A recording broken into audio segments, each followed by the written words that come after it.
Hello, welcome to Escale Rochelaise. Bienvenue à votre séjour en autonomie. Moi, c'est Vanessa, mais je ne serai pas là, d'où la raison, c'est en autonomie. Mais vous risquez d'être avec d'autres hôtes, voire même mes jeunes ados, ou peut-être même mon époux. Je ne sais pas. Vous avez de la chance. En tout cas, quand séjour à autonomie, ça veut dire je ne suis pas là, ça veut dire qu'il n'y a pas de service de petit déjeuner. Vous avez accès à votre chambre, bien évidemment, et aussi accès illimité dans la zone de détente.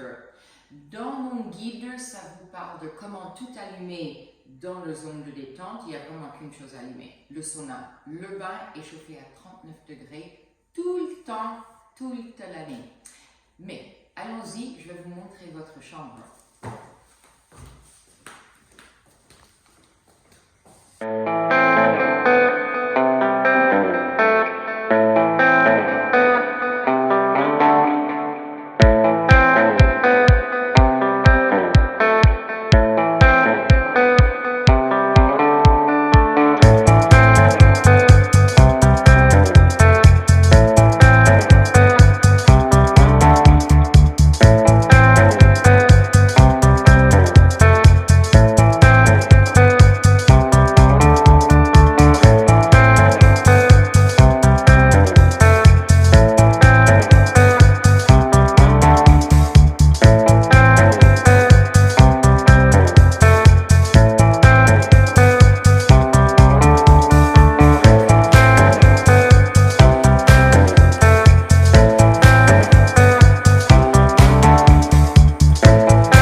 Passons aux choses sérieuses. S'il pleut, des bonnets, si vous avez froid ou si vous n'avez pas de claquettes pour dehors.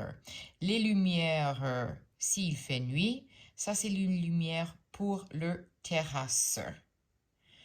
Mais la zone de détente a ses propres lumières. Alors vous descendez un ou deux marches, vous tournez à gauche, il y a un bouton gris juste là. Tac.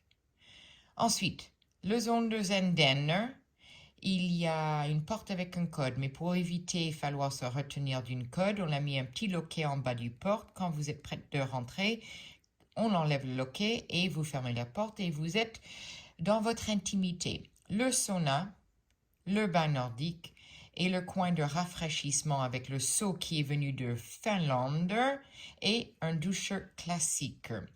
Là, on est là pour le sauna. Alors, il faut l'allumer. Il prend environ 40 minutes de chauffe. Alors là, on appuie, tourne la molette du bain au sauna. Step numéro 1. On ne peut pas chauffer les deux, mais ne vous inquiétez pas, vous pouvez utiliser les deux en même temps.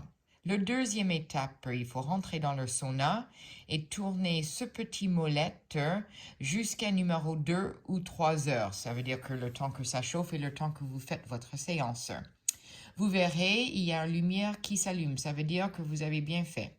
Dans votre chambre, 2 serviettes noires qui sont la longueur du banc si vous souhaitez vous coucher ou si vous souhaitez vous asseoir. Pour ajouter un peu d'humidité, vous pouvez utiliser un spray ou vous pouvez utiliser un seau. L'eau des deux vient du douche. Quand vous avez fini, vous mettez sur 0. Vous verrez plus de lumière. Et pour faire échapper l'humidité ou en gros transpiration, vous bloquez un peu cette petite bout de bois entre le montant du porte et le porte lui-même. Mais bloqué, je veux dire posé, tout doux.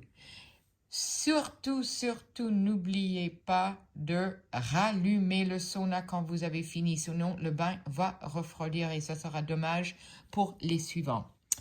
Le bain a un couvercle en 3 morceaux.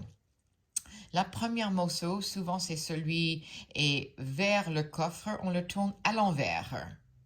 Comme ça, tout le saleté va sur le coffre. La deuxième, par contre, vous le soulevez et vous le gardez à l'endroit et vous le posez par-dessus le premier. Et le troisième, je veux dire, pareil, comme la deuxième, vous le posez par-dessus. Profitez de votre bain. Et ensuite, à l'envers, on repose numéro 1, on repose numéro 2, et ensuite on retourne numéro 3. Et une dernière petite étape pour éviter la déperdition de chaleur, on pousse un tout petit peu par là et comme ça, ça rejoint tous les bords. J'espère que vous avez profité.